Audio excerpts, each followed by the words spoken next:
Before we started, I mentioned to you that I had interviewed Daniel Pink earlier this year about his latest book, The Power of Regrets. And as I was reading your book, I found that regret is very similar to the topic of quitting. Why do both have such a negative connotation? Because they're both associated with losing or failing. I think that's why. What are the things that we regret? The failures.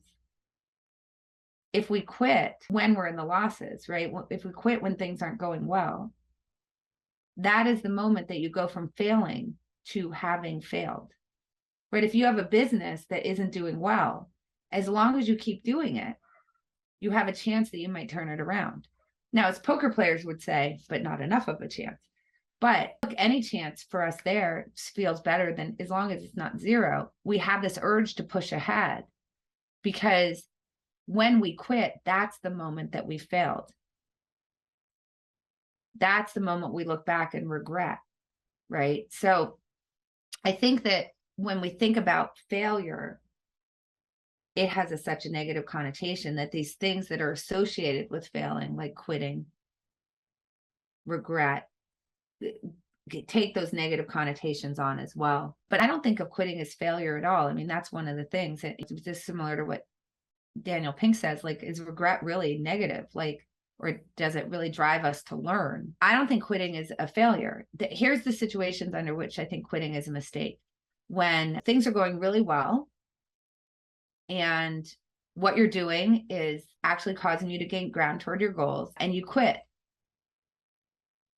Okay, I'm not sure why you would do that, right? I mean, assuming that you're not quitting to go do something that's going to cause you to gain even more ground toward your goals. Now, notice I'm not saying that you were in a job, were making a lot of money, and then you quit to go take a job that was 40 hours a week. I'm not saying that's a failure because I said it's your goals, right? So I would actually consider it a success if you decide, you know what, my goal wasn't to make the most money. My goal was to spend the most time with my family. So in that case, if you quit, I think that's a total success. So the only failure is when you quit when it's a bad time to quit, meaning things are going really well and actually you're just reading the situation wrong and you quit. But anything else, like if you quit when things aren't going well, I don't know why that's a failure. In the same sense as if I'm driving on a road and there's a huge accident and traffic is really slow, is it a failure to exit the highway? No, because I'm going to go get on a faster road. That's really good decision making. That's success. And I think that we need to start seeing it for what it is. The failure is Muhammad Ali continuing to fight after Ferdy Pacheco and Teddy Brenner quit him.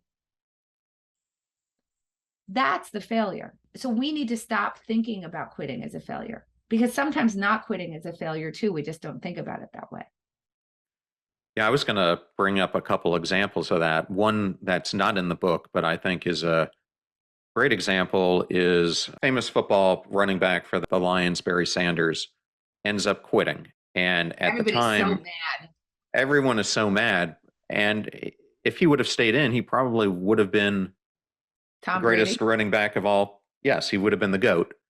But he's looking at the toll that it's having on his life and looking at other players who have CTE and other things going on. And he makes the decision to get out, which, from his standpoint, probably turned out to be a very excellent choice.